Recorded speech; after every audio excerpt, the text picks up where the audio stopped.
जय जय राधा वल्लभ श्री हरिवंश।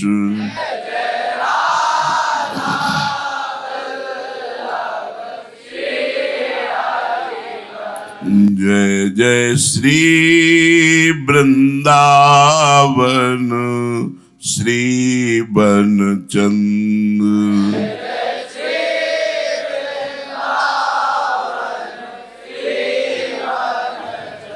जय जय राधा वल्लभ गुरु हरिवंश।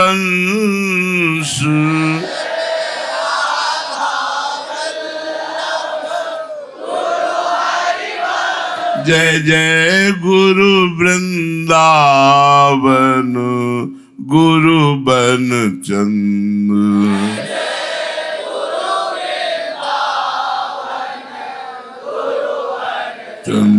जय जय राधा वल्लभ श्री हरिवंश।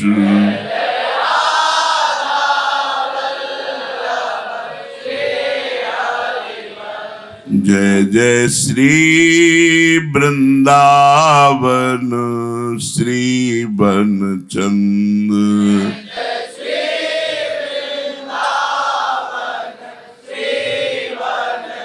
श्री राधा वल्लभ लाल की जय। अपने इष्ट देव के मार्ग में अनन्य भाव से चलने वाले उपासक को हरिवंश महाप्रभु ने दो छंदों में उपदेश किया कि किसी अन्य देवी देवता ग्रह नक्षत्र आदि की उपासना का आश्रय नहीं लेना चाहिए। यदि हमारे इष्ट देव के चरणों में अनन्य भाव है तो किसी भी तरह से हम अपनी अनन्यता में दाग न लगने दें कि हमें कोई पीड़ा हुई, कोई कष्ट हुआ तो हम किसी अन्य अनुष्ठान करवाएं। कोई भाई ज्योतिष शास्त्र के जो मर्मज्ञ जन हैं उनका कथन है कि जब ग्रह नक्षत्र विपरीत होते हैं तो बड़ा कष्ट और विपत्तियां देते हैं, जब ग्रह नक्षत्र अनुकूल होते हैं तो सुख और संपत्तियां देते हैं। महाप्रभु ने दोनों बातों को वहम बताया। एक वहम बात है, यदि आप भगवान से विमुख हो तो चाहे जितने ग्रह नक्षत्र अनुकूल हो तुम्हारा मंगल नहीं हो सकता। यदि भगवान के सन्मुख हो तो चाहे जितने ग्रह नक्षत्र विपरीत हो तुम्हारा अमंगल नहीं कर सकते। ये बात दो छंदों में महाप्रभु हरिवंश चंद्र जी ने वर्णन किया।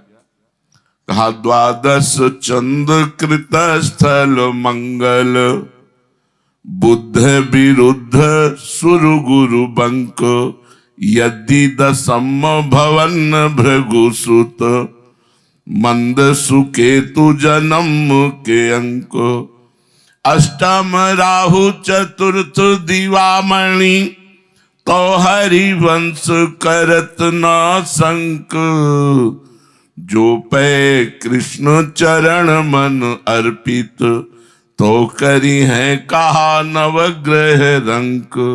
जो पै कृष्ण चरण मन अर्पित तो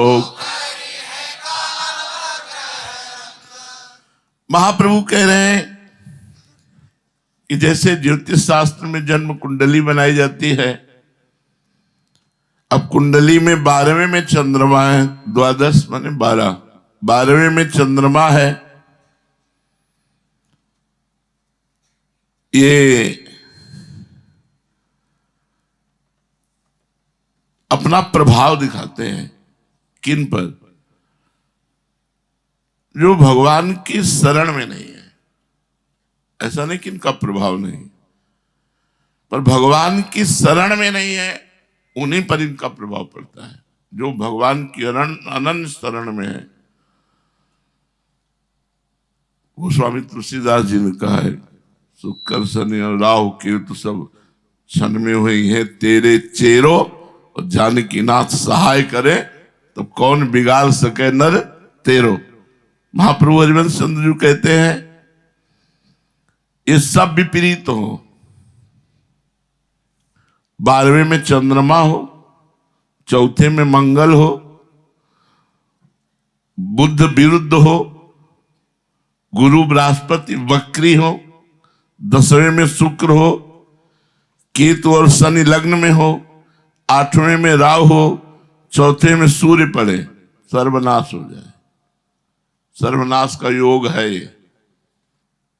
तो हरिवंश करत ना संक, जो पे कृष्ण चरण मन अर्पित, तो करिए का नवग्रह रंक। 12वें में चंद्रमा, चौथे में मंगल, बुध विरुद्ध, बृहस्पति भी वक्री, 10वें में शुक्र केतु और शनि लग्न में, 8वें में राहु, चौथे में सूर्य पड़े, तो सर्वनाश का खेल हो जाता है। भारी विपत्ति, भारी दुख। हरिवंश महाप्रभु कहते तो भी शंका करने की जरूरत नहीं है। क्यों? क्योंकि जब श्री कृष्ण के चरणों में मन अर्पित हो चुका है, आप श्री कृष्ण के हो, तो ये नवग्रह आपका कुछ नहीं बिगाड़ सकते।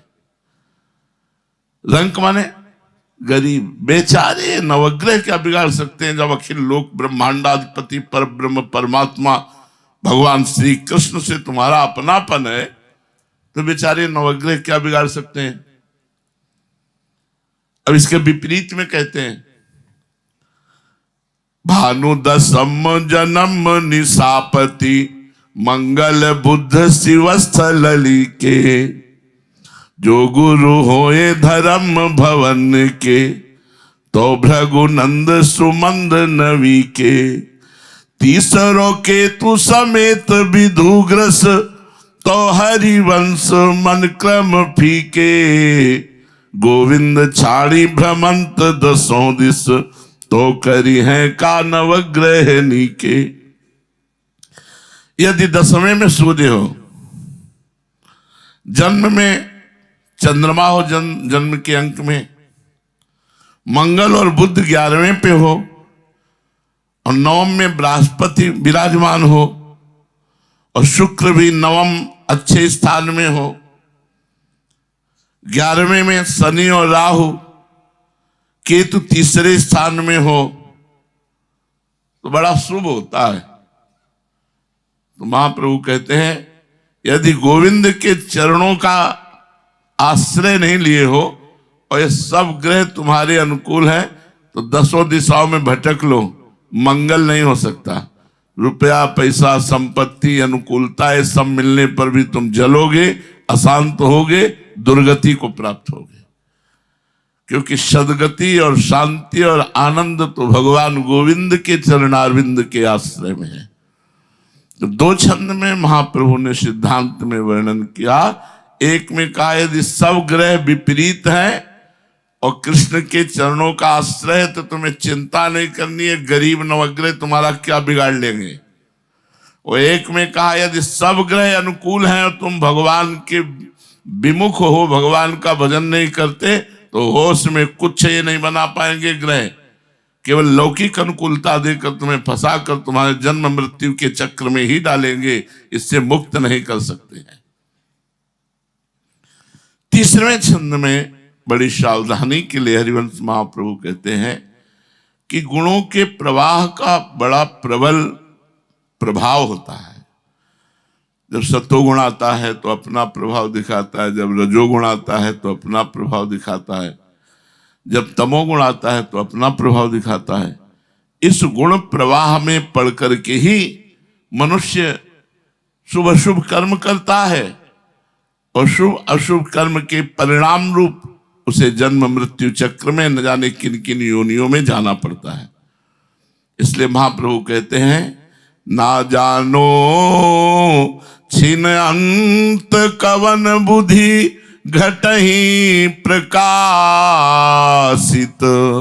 छुटी चेतन जु अचेत, तेऊ मुनि भय विश्वासित, पारासर सुरेंद्र कलप कामिनी मन फंद्या, परिवदेह दुख द्वंद्व कौन क्रम काल निकंद्या।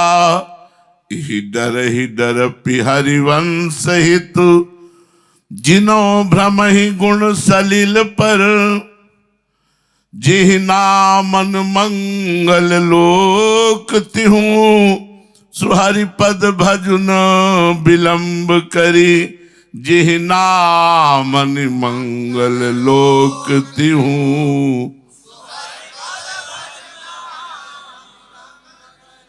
ऊपर बताया कि ग्रहों का प्रभाव, कुप्रभाव, इससे हमारा कोई संबंध नहीं है।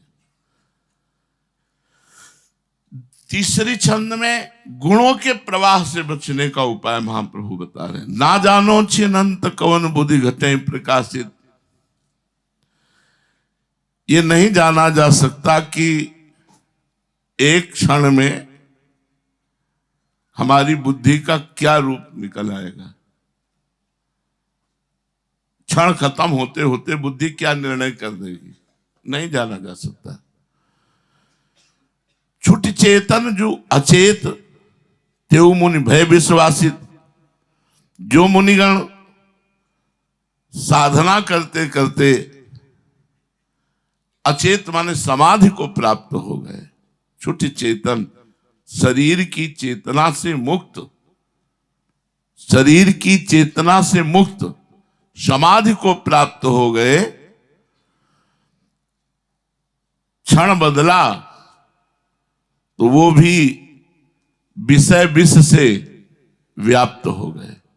जो समाधि को प्राप्त महापुरुष है, छुट चेतन जो अचेत, जो इस चैतन्य जगत से, चैतन्य देह से मुक्त होकर अचेतन समाधि को प्राप्त हो गए, उनके ऊपर भी जब प्रभाव पड़ा तो वो भी विषय रूपी विष से व्याप्त हो गए। ये विष है, विषय विष है। अब उदाहरण देते हैं, बड़े त्यागी महात्मा और बड़े ज्ञानी महात्मा पाराशर जी का। पाराशर जी महाराज इतने बड़े ज्ञानी महात्मा है कि जिस समय विश्वामित्र जी ने वशिष्ठ जी के 100 पुत्रों को मरवा डाला द्वेष में, लेकिन वशिष्ठ जी ऐसे महापुरुष विश्वामित्र से कदापि द्वेष नहीं किया। फिर वशिष्ठ जी को अपने देह से वैराग्य बहुत ज्यादा हो गया कि अब क्या, पूरी गृहस्थी चौपट हो गई, 100 के 100 पुत्र मारे गए, अब मैं प्राण त्याग देता हूं। तो जल में डूबे,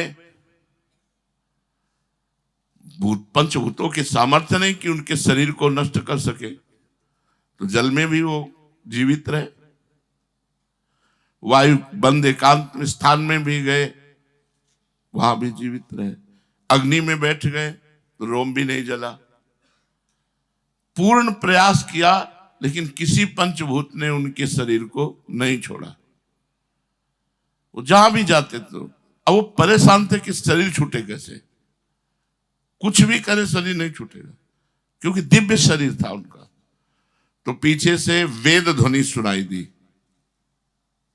पीछे मुड़कर देखा, कौन? तो उन्होंने कहा आपकी पुत्र वधू शक्ति की पत्नी।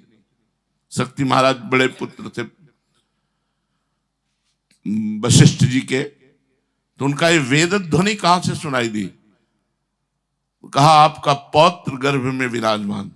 तो कहा पहले बता देती तो मैं मरने की चेष्टा ही क्यों करता, मैं तो सोच रहा था मेरा वंश ही नष्ट हो गया।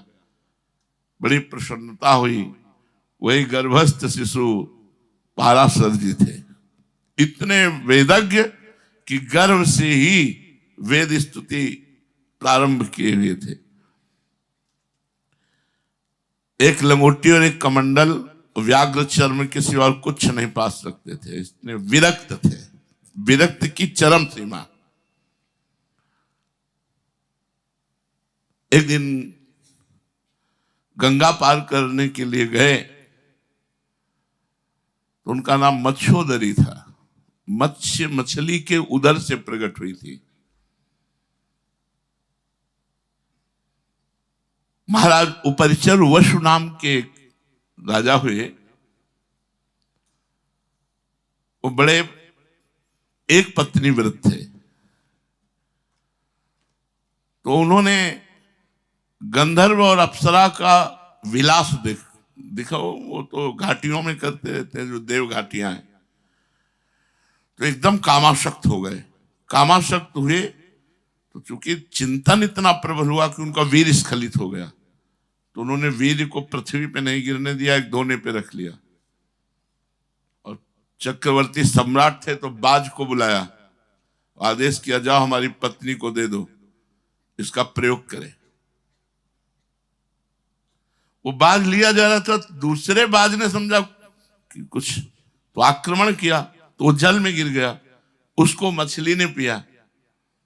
तो उस वीर से बड़ी ही सुंदरी कन्या, जिनका आगे चल करके नाम सत्यवती हुआ, उनको मत्स्योदरी कहा गया। तो मछली के गरों से प्रकट होने के कारण उनके शरीर में मछली की सी दुर्गंध आती थी, पर कमल नैनी बहुत सुंदरी थी। पाराशर जी महाराज भगवान के ही अंश से प्रकट हुए महापुरुष हैं। नाव चलाने के लिए पिता जलपान करने चले गए तो सत्यवती मत्स्योदरी को ही तो बैठी हुई थी। पाराशर जी अपना व्याघ्र चर्म लंगोटी कमंडल नाव में बैठे, ले चलो उस पार, जो आ गया उस पार, फिर इस पार ले चलो। तो जिस पार से लाई थी फिर उस पार ले गए, फिर ले चलो उस पार। तो महाराज आपको जाना कहाँ है? कहा जाना नहीं, मैं तुम्हें देख करके ऐसा लगता है मैं तुम्हारे साथ भोग करूं। तो कहा महाराज मैं आपकी आज्ञा का अक्षरशः पालन करती, आप ब्रह्म ऋषि हैं, मैं आपकी आज्ञा को नहीं टाल सकती, पर मेरे शरीर से दुर्गंध आती है। जाओ, आज के बाद 1 योजन सुगंध फैलेगी। तो उनका नाम पड़ा योजन गंधा।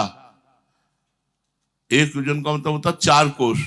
जहां होगी तो 4 कोस से सुगंध फैल जाएगी शरीर से। तो महाराज मेरी अवस्था नवीन है, अभी 16 वर्ष की है, आप सहवास करेंगे तो क्या कोई राजा मुझे स्वीकार कर, कोई पति मुझे स्वीकार करेगा? तो उनका पति नहीं, चक्रवर्ती सम्राट स्वीकार करेगा। अब ब्रह्म ऋषि, उनके पास माल है तपस्या का, जो बोल सो ले। पति साधारण नहीं, चक्रवर्ती सम्राट स्वीकार करेगा। तो महाराज आप महान तपस्वी हैं, जब आप हमसे सहवास करेंगे तो आपका वीर हमारे उदर में जाएगा, तो 9 महीना गर्भ रहेगा, कैसे कोई स्वीकार करेगा? बोले तुरंत पैदा होगा, सहवास करते ही पैदा होगा, गर्भ नहीं धारण करना पड़ेगा। अब क्या समस्या है? बोले महाराज दिन है, चुटकी बजाई कोहरा छा गया, आदमी को आदमी ना दिखाई दे। बोले अब राजी? बोले महाराज आपकी तो दासी हूं, आप जैसा। सहवास किया, सहवास करते ही बोले ना उस पार ले चलो। तो जाकर के नदी के बीच में एक द्वीप, उस द्वीप में नाव खड़ी की। वहीं भगवान श्री कृष्ण द्वैपायन व्यास देव जी का प्रादुर्भाव हुआ। पाराशर और सत्यवती के सहयोग से जगत का मंगल करने के लिए स्वयं भगवान ने अवतार धारण किया। श्री कृष्ण द्वैपायन व्यास देव जी का प्रादुर्भाव हुआ। और ये नहीं कि प्रकट होकर रोए हो, हाँ, वो भी हाथ जोड़कर प्रणाम किए, बोले माते जब कभी आपको आवश्यकता हो तो आज्ञा करना है, पुत्र आपकी सेवा में उपस्थित होगा। पिता के साथ चल दिए, पिता अपनी तपस्या में, अपनी तपस्या में। महाप्रभु उदाहरण करते हैं कि इतने बड़े त्यागी पाराशर जी, और वो तो भगवान के पिता हैं, पर लीला तो बनी ना। तो बोले त्यागी होने पर ऐसा हो सकता है क्या? विलासिता की चरम सीमा हो तो वो कहीं भ्रष्ट हो सकता है क्या? भाई खूब भोग है, भोग रहा हो, काहे को भ्रष्ट होगा? तो इंद्र का उदाहरण दिया। त्यागियों में सर्वश्रेष्ठ पाराशर जी और भोगियों में सर्वश्रेष्ठ त्रिभुवनपति देवराज इंद्र। बोले पाराशर सुर इंद्र कल्प कामिनी मंथन्या। देवराज इंद्र एक बार महात्मा गौतम जी का यश प्रकट हुआ तो मिलने के लिए गए। तो गौतम जी की पत्नी अहिल्या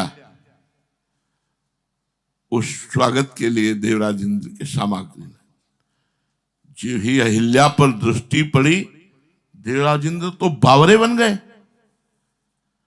अप्सराओं का स्वामी है कि एक अप्सरा भेज दे तो बड़े से बड़ा मुनि, ऋषि मुनि भी विचलित हो जाए। ऐसा उर्वशी, रंभा, मेनका एक से एक अप्सराओं का स्वामी है। लेकिन जब अहिल्या जी को देखा तो तपोमूर्ति, तेजोमयी, वो सुंदर रूप, वो यौवन, महात्मा की पत्नी, गौतम ऋषि की पत्नी, अब इतना मन कामी हो गया कि अब त्रिभुवनपति, अब कोई साधारण होता तो आज्ञा कर देते, आज्ञा करे तो भस्म कर दे। गौतम ऋषि है, आज्ञा करे तो भस्म कर दे। प्रणाम नमस्कार हुआ हो तो अब उसने विचार किया कि कैसे कैसे अहिल्या को प्राप्त करे। तो अहिल्या कोई साधारण नारी तो है नहीं कि त्रिभुवनपति देख के रीझ जाएंगी। तो एक महात्मा की पत्नी है, तो वो भी संयमित है। प्रातः 4 बजे गंगा स्नान करने के लिए गौतम ऋषि जाते थे। जग तो प्रायः 2 बजे जाते हैं सब महात्मा जन, पर स्नान आदि फिर 3-4 के बीच में करते हैं।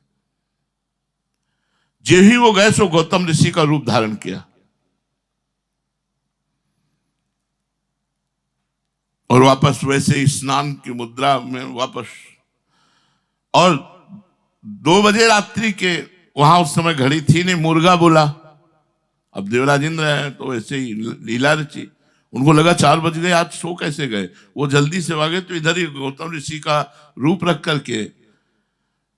तो अहिल्या जी ने पूछा, आज भगवान वापस कैसे आप आ गए? तुरंत गए और वापस आ गए। तो उनका आज हमारा सहवास करने का मन है। तो भगवान ऐसा कैसे हो सकता है?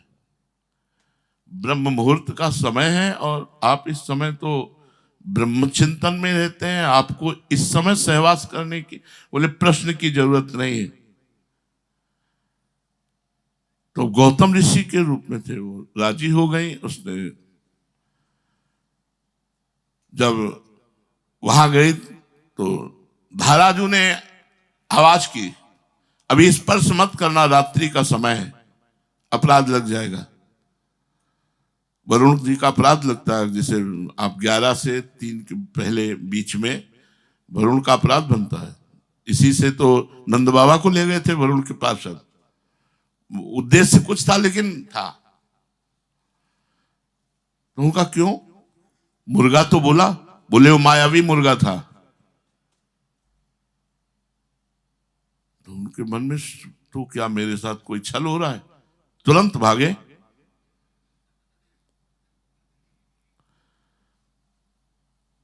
तो ये देवराज इंद्र सहवास करके निकल ही रहे थे गौतम ऋषि के रूप में। दृष्टि डाली, धूर्त कौन है तू? अब भयभीत होकर के तुरंत देवराज इंद्र के रूप में, तो उनका त्रिभुवनपति देवराज, देवताओं का राजा होकर तू मुझे धर्म भ्रष्ट कर दिया। जा, मैं श्राप देता हूं तेरे शरीर में 1000 भव हो जाए। अब वो चरणों में गिर गए, महाराज मेरी बुद्धि भ्रष्ट हो गई, ना जाने छिरंत कवन बुद्धि घटे, मेरी बुद्धि भ्रष्ट हो गई थी, क्षमा कीजिए मुझे। बार बार चरणों में लेटे। कहा जब भगवान श्री राम के रूप में अवतरित होंगे और जब सब उनके दर्शन के लिए जाएंगे और जब तू भी दर्शन करेगा तो 1000 भग 1000 नेत्र के रूप में हो जाएंगे तो तुझे परम लाभ प्राप्त होगा। ऋषि हैं, कृपा भी हो गए। सो अहिल्या पर दृष्टि पड़ी का तू एक ऋषि पत्नी होकर तेरे में इतना तेज नहीं कि तू अपने पति के स्पर्श को और दूसरे के स्पर्श को नहीं जान सकी। भगवान आपके रूप में फिर भी कपटी का स्पर्श तुझे समझ में नहीं आया, पत्थर की जैसी पड़ी रही, जा पाषाण रूप हो जा। और चरणों में गिर गई, भगवान आपके रूप का ही मैंने आदर किया है, अगर कोई अन्य रूप में होता और मैं उसका आदर करती तो अपराध था। भगवान मैं छल से चली गई, अब आप कृपा कीजिए।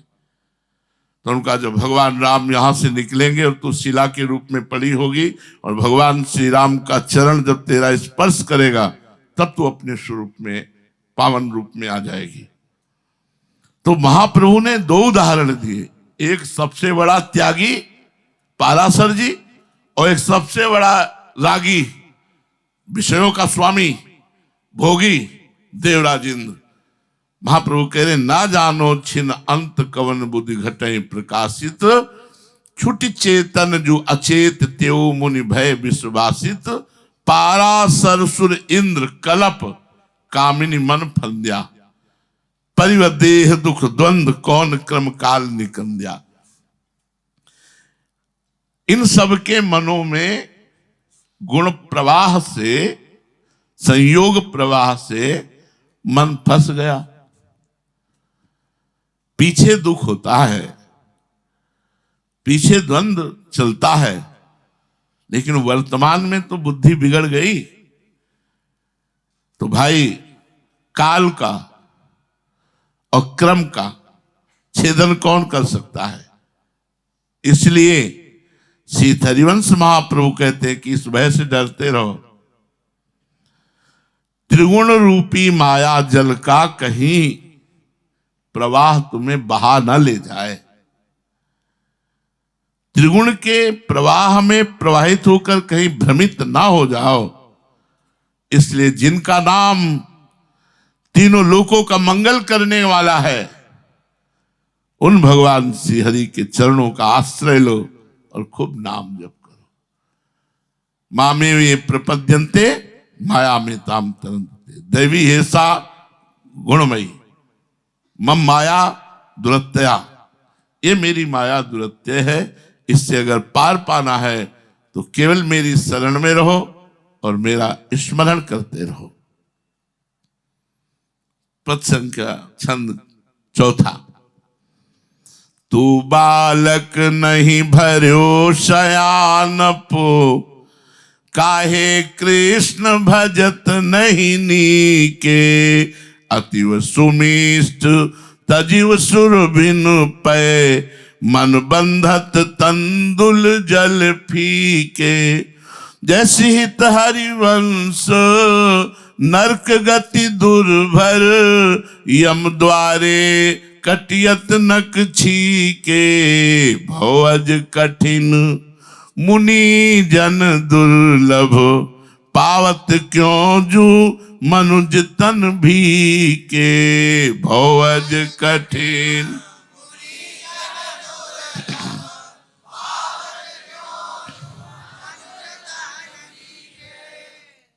तू बालक नहीं है, बड़ा चतुर है यार। तू बालक नहीं, भर्यो सयानप, बड़ी चतुरता भरी है। बालक नहीं, होश में हो जा। क्यों ठीक से श्री कृष्ण का भजन नहीं करता? तू बालक नहीं। बालक हो जाए तब तो बात बन जाए, बालक ही तो नहीं हो पा रहा। बालक का क्या मतलब? न मुझे कोई ज्ञान है, ना कोई करने की सामर्थ्य, बस मैं आपका बच्चा हूं। तो कै बच्चा के पेट और घट करे विनाशन। बच्चे बनना तो कठिन है, चतुरता हट जाए, ये बुद्धि हट जाए। तू बालक नहीं भर्यो सयानप, काहे कृष्ण भजत नहीं नीके। तू बालक नहीं है, सयानप से भरा हुआ, चतुरता से भरा हुआ है। श्री कृष्ण को तू अच्छी प्रकार से क्यों नहीं भजन करता? ठीक से भजन क्यों नहीं करता? देखो, गाय का दूध और चावल का धोवन एक जैसा ही दिखाई देता है, लेकिन बड़ा अंतर होता है। भगवदानंद और विषयानंद एक जैसा ही लग रहा है, लेकिन बड़ा अंतर होता है। जैसे गाय के दूध में और चावल के धोवन में। अतिव सुमिष्ट तजीव सुरभिन पे, जो भगवान का भजन है वो क्या है? अति सुमिष्ट कामधेनु का दूध है। और जो संसार के भोगों का सुख है वो क्या है? मन बंधत तंदुल जल फीके, चावल के धोवन। संसार के भोगों की तरफ जो मन बुद्धि दौड़ाना है वो चावल के धोवन का है। और जो भगवान के भजन का आनंद है वो अति सुमिष्ट सुरभिन पे कामधेनु का दूध है।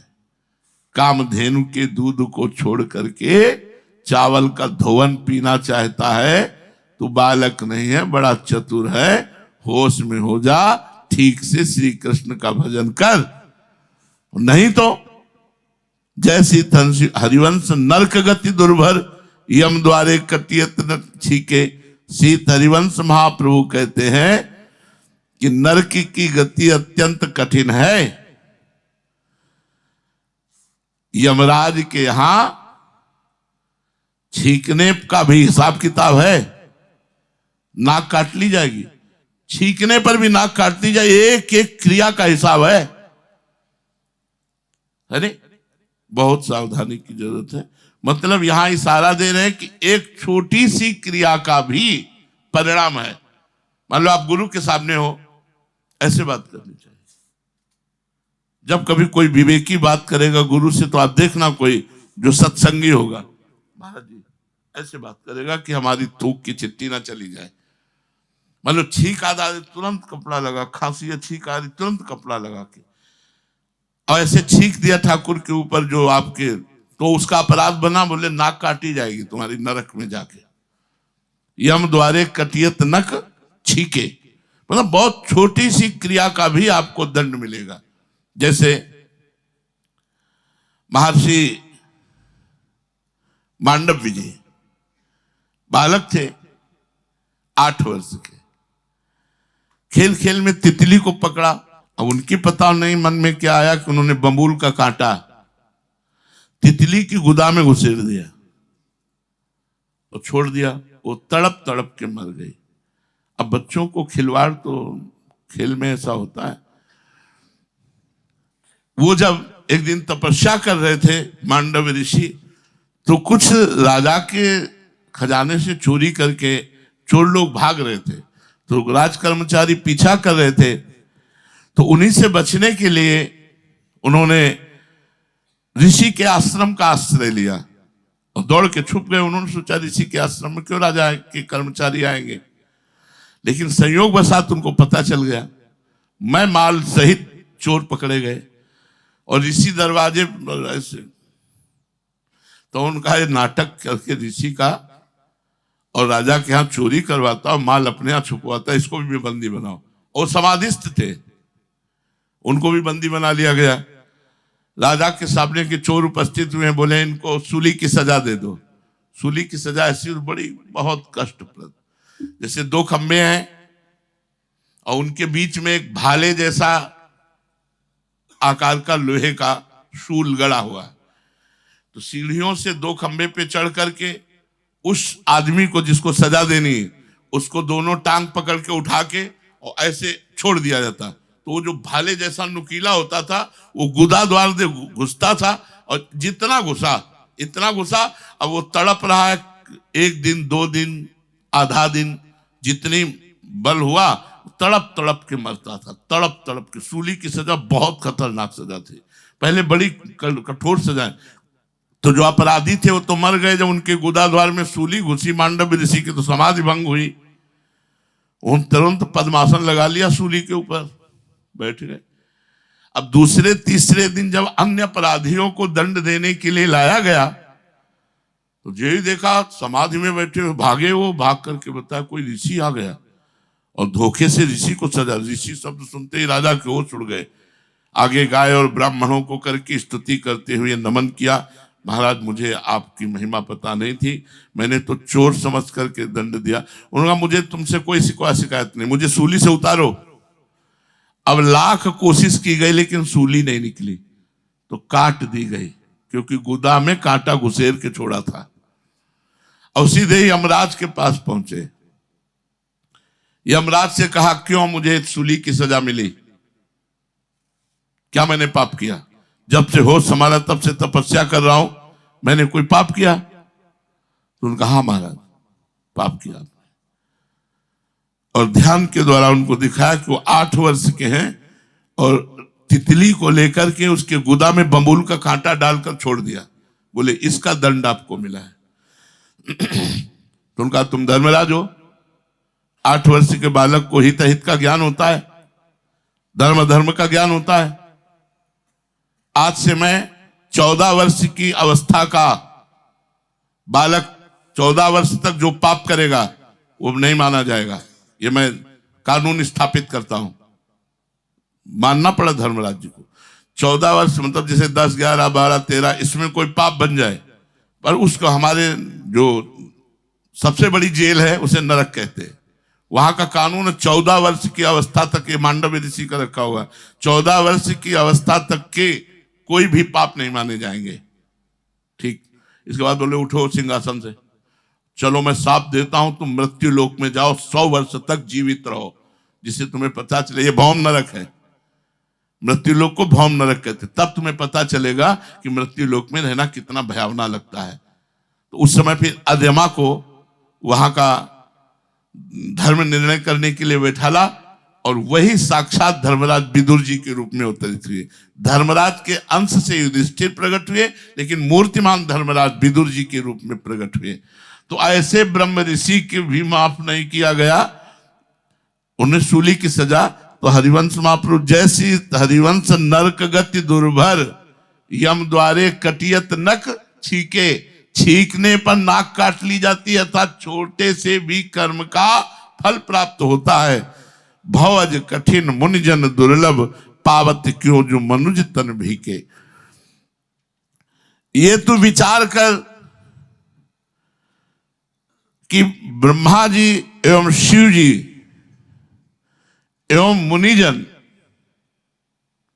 ये सब याचना करते हैं कि मुझे एक बार फिर मनुष्य शरीर मिले और मैं दिव्य भगवान की भक्ति करूं, भजन करूं। अज माने ब्रह्मा, भव माने भगवान शंकर। भव अज कठिन, मुनिजन दुर्लभ। क्या दैन्य होकर के गुप्त रूप से भगवान की भक्ति करना। भगवान शंकर भी चाहते हैं कि ऐसा मुझे मनुष्य शरीर मिले, कोई जाने ना कि शंकर भगवान है, और खूब भजन करूं। ब्रह्मा जी भी ऐसा चाहते हैं, बड़े बड़े मुनिजन भी ऐसा चाहते हैं। तू पावत क्यों जो मनुष्य तन भीके, ये तुम्हें भगवान ने कृपा करके भिक्षा में मनुष्य तन दे दिया, भी दोबारा नहीं मिलेगा। इसलिए तू बालक नहीं भर्यो सयानप, काहे कृष्ण भजत नहीं नीके। तू बालक नहीं है, बड़ी चतुरता से भरा हुआ है। तू ठीक से भगवान श्री कृष्ण का भजन कर, रात दिन 8 पहर भजन कर, तभी तू समस्त पापों को काट कर भगवान को प्राप्त होगा। 5वां पद, इसमें 2 प्रकार का श्रृंगार रस माना जाता है, संयोग और वियोग।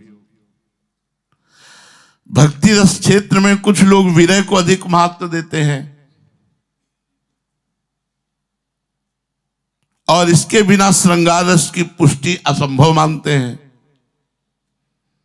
ये लोग गोपियों को परकीया नायिका मानकर श्री कृष्ण से उनके वियोग का गान करके सुखी होते हैं। वियोग चाहिए। इसके विपरीत कुछ लोग संयोग को श्रृंगार का पूर्ण स्वरूप मानते हैं, जिसमें किशोरी जी सहित अन्य गोपीजनों को स्वकीय नायिका मानकर उनके श्री कृष्ण के साथ मिलन का गान करते हैं। महाप्रभु हरिवंश चंद्र जी ने दोनों को अधूरा कहा है। श्रृंगार रस के परिपाक के लिए संयोग और वियोग दोनों ही चाहिए, लेकिन नष्ट हुए बिना। जैसे वियोग तो अंक स्थिति पितैते किमपि प्रलापम भा मोहने, और संयोग का वर्णन तो है ही। हिताचार्य जी ने इन दो कुंडलियों में चकई और सारस का उदाहरण दिया और अपूर्णता सिद्ध की दोनों की। जब बिछुरत तब होत दुख, मिलते ही ओ सिराय, याही में रस द्वय भय, प्रेम कहो क्यों जाए। प्रेम तो तब माना जाएगा जब तन मन के बिछुरे नहीं, और चाह बढ़े दिन रैन, और कबो संजोग न मानही, देखे भरी भरी नैन। ऐसो प्रेम न कहूं ध्रुव, है वृंदावन माही, तिन बिच अंतर निमिष को, होत जो कब होना है। महाप्रभु सबसे पहले वर्णन करते हैं,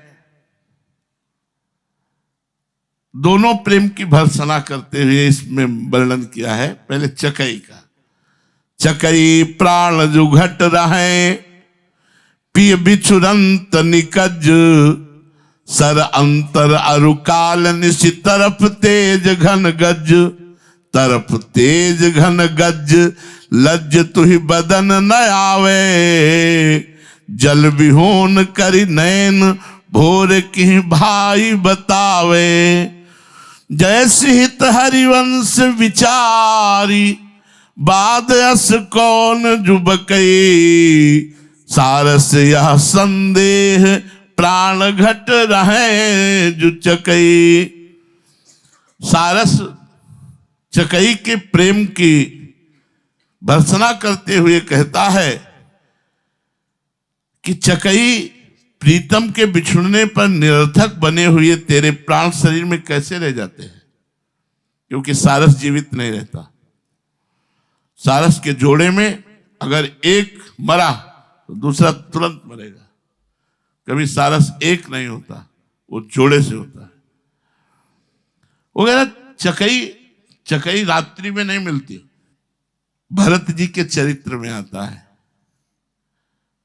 जब वो भरद्वाज ऋषि के यहां पहुंचते हैं तो संपत्ति, रात्रि, भरत, चकई, मुनि खिलवाड़ और एक पिंजड़ा में बंद करके रख दिया गया, मानो चकई और उसके चकवा को भी, पर दोनों अलग ही मुंह किए रहे। जैसे ऐसे ही भरत जी को संपूर्ण भोग सामग्री के बीच में रखा गया, लेकिन भाभिनुसार माने प्रातः हुआ तो रात में चकई चकवा का मिलन नहीं होता। वो सारस कह रही तू प्रेमी है यार, अपने प्रीतम से बिछुड़कर तू जिंदा है, क्या तेरा प्यार है। और कितना बिछुड़ा ना, कितना सरोवर का अंतर, उस पार चकवा इस पार चकवी। काल रात्रि, बिजली चमक रही, मेघ गर्जना कर रही, फिर तू अपने प्रीतम से रात्रि में न मिलकर सुबह जाकर के मिलती है। ये कैसा प्रेम प्रदर्शन है, इतने समय तक वियोग झेल रही है। क्या तुझे अपने इस व्यवहार पर लज्जा नहीं आती कि तू अपने प्रीतम से बिछुड़ते ही मर क्यों नहीं गई। हरिवंश महाप्रभु कहते हैं सब विचार कर कौन व्यर्थ में बकवास करे। नित्य संयोगी सारस के मन में तो ये संदेह है कि वियुक्त होने पर चकई के प्राण उसके शरीर में रहते ही कैसे, इसका मतलब इसमें प्रेम की कमी है।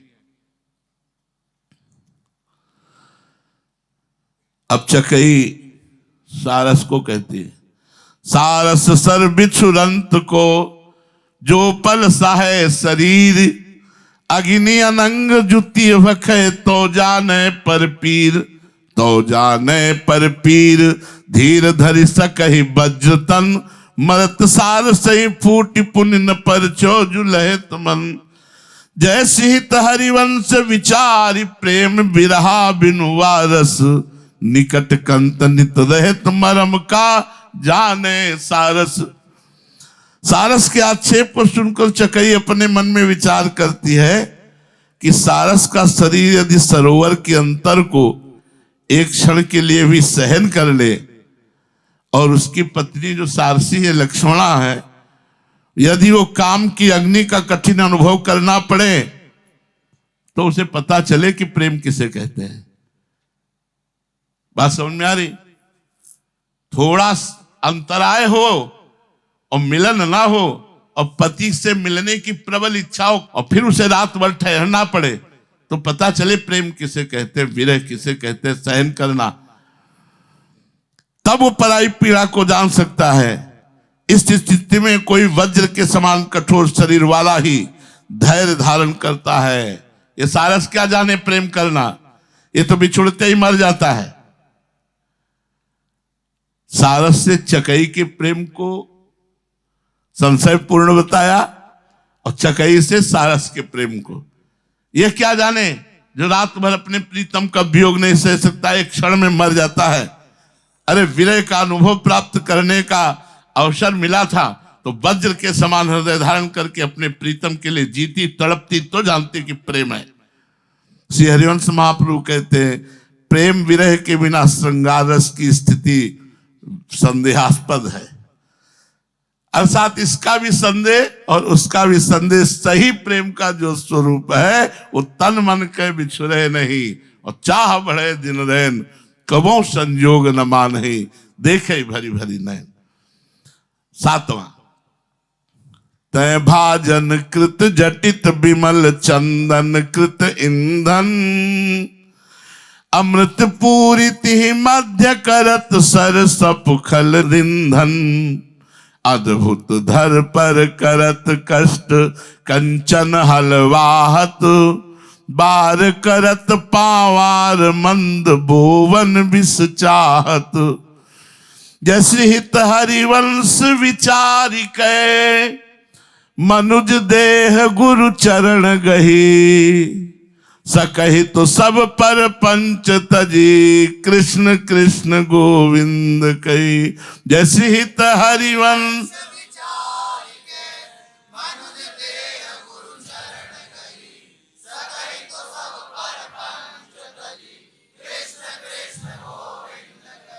तय भाजन कृत जटित।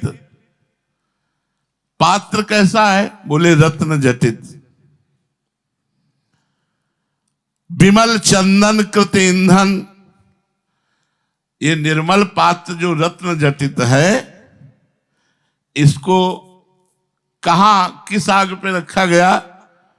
बोले चंदन की लकड़ी लगाई गई। ईंधन क्या है आग जलाने का? चंदन। और भरा क्या इस पात्र में? वैसे अमृत, जैसे पानी में उबाला जाता ना, और उबाल क्या रहा है? सरसों की खली। सरसों का तेल निकल जाने के बाद जो बचता है उसे खली कहते हैं। तय भाजन कृत जटित विमल चंदन कृत ईंधन, अमृत पूरिति मध्य करत सरसप खल रिंधन। रत्न जटित पात्र में, निर्मल पात्र है और उसमें अमृत भरा है और चंदन की लगड़ी लगा करके आग जलाई गई है, लेकिन रांधा क्या जा रहा है? खली। बोले ऐसी दशा में तय, तू ऐसी दशा में है। ये मनुष्य शरीर क्या है? रत्न जटित पात्र है। और ये जो श्वासें हैं ये ईंधन है, खर्चा हो रहा है। जो विवेक है, बुद्धि है, वो अमृत है। जो बुद्धि है वो अमृत है। क्या कर रही है? विषय रूपी खली को रांध रही है। मास चतुरता करके वही रुपया पैसा भोग विषय, मरे तो कुछ नहीं, पाप कमा के नरक गए। रत्न जटित जैसे पात्र वैसा शरीर, चंदन जैसा ईंधन वैसी श्वासें, और अमृत जैसी बुद्धि, और उसमें रांध क्या रहे हो? विषय रूपी खली। अरे होश में हो जा, काय को समय को नष्ट कर रहा है। अब दूसरा उदाहरण, अद्भुत धर पर करत कष्ट कंचन हलवाहत, बार करत पावार मंद बोवन विष चाहत। अद्भुत पृथ्वी, बढ़िया भूमि है, सोने का हल है, मूंगे की बाढ़ है, और बोना विष चाहता है। यह अद्भुत पृथ्वी क्या है? ये मनुष्य शरीर से जो चाहो आप कर्म कर सकते हो, जो चाहो बीज बो सकते हो। कंचन का हल क्या है? बुद्धि, भूमि को तैयार करना, क्या उसमें बीज बोना है, ये बुद्धि। और मूंगे की बाढ़, ये श्वास। इतनी सुंदर व्यवस्था, मनुष्य शरीर बुद्धि रूपी हल से जोतना, मूंगे की बाढ़, और वो क्या रहा है? विषय रूपी विष। अरे होश में हो जा। जैसे हरिवंश विचारी कहे, मनुज देह गुरु चरण गही। हरिवंश महाप्रभु कहते हैं कि तू विचार कर, तुझे दुर्लभ मनुष्य शरीर मिला है, तो एक काम कर, तू गुरु जी के चरणों का आश्रय ले ले। और सकही तो सब पर पंच तजी, कृष्ण कृष्ण गोविंद कही। अगर तू कर सकता है तो मेरी बात मान, ये सब प्रपंच छोड़, कृष्ण कृष्ण कृष्ण कृष्ण गोविंद गोविंद गोविंद गोविंद, ऐसा तू भजन कर। पद संख्या 8, ताते भैया मेरी सो कृष्ण गुण संचू, कुत्सितवाद विकार ही पर धनु, सुन सिख मंद परतीय बंचू, मनगण पुंज ब्रजपति छाड़त, हित हरिवंश कर गही कंचू, पाए जान जगत में सब जन, कपटी कुटिल कलयुग टंचू, इह पर लोक सकल सुख पावत, मेरी सौ कृष्ण गुण संचू। भैया मेरी शिक्षा ध्यान देकर सुनो, बहुत प्यार से बोलना है।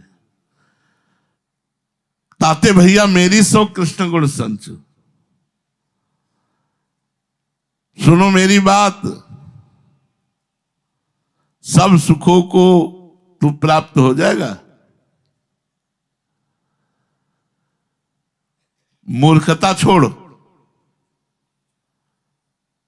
मूर्खता के कारण जो तू कार्य कर रहा है, यही तेरी दुर्गति का कारण बनता है। क्या मूर्खता है? बोले मणिगण पुंज ब्रजपति छाड़त, हित हरिवंश कर गई कंचू। मणिगण के पुंज है भगवान श्री कृष्ण, उनके नाम गुण को छोड़ करके तू विषय रूपी कांच बटोर रहा है। इसलिए सुनो, कुत्सित बात, गंदी बातें बोलना बंद करो, घृणित बातें बोलना बंद करो। अलम विषय वार्तया नरक कोटि भी भत्सया, विकार ही काम क्रोध लोभ मोह मद मत्सर आदि विकार, इससे बचो। पर धन, दूसरे के धन से बचो। सुन सिख मंद परती वंचु, दूसरे की स्त्री के भोगने से बचो। तुझे संसार में जितने लोग मिलेंगे ये सब कपटी मिलेंगे, मुख में कुछ और है, हृदय में कुछ और है। मैं कसम दिला के कहता हूं, श्री कृष्ण के गुणानुवाद से तुझे सब सुख प्राप्त हो जाएंगे। इन संसार के लोगों पर विश्वास मत करो, ये कपटी लोग हैं, कलयुगी हैं। ये कहते कुछ है और करते कुछ है।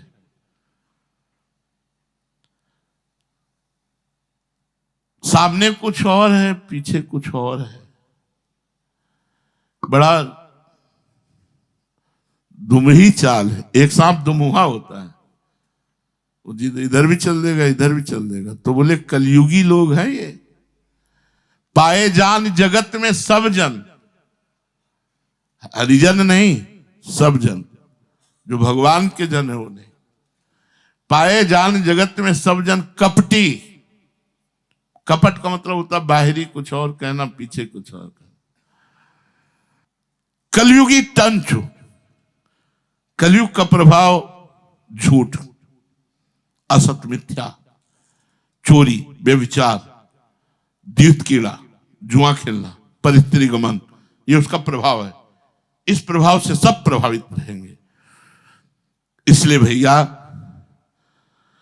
मैं अपनी कसम दिला करके कहता हूं, कसम से कहता हूं गुरु, यदि मेरी बात मान जाओगे तो मौज में रहोगे।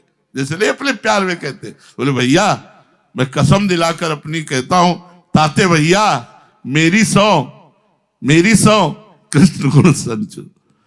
श्री कृष्ण के नाम और गुणानुवाद में मस्त रहो तो ई परलोक सकल सुख पावत, मेरी सौ कृष्ण गुण संचु।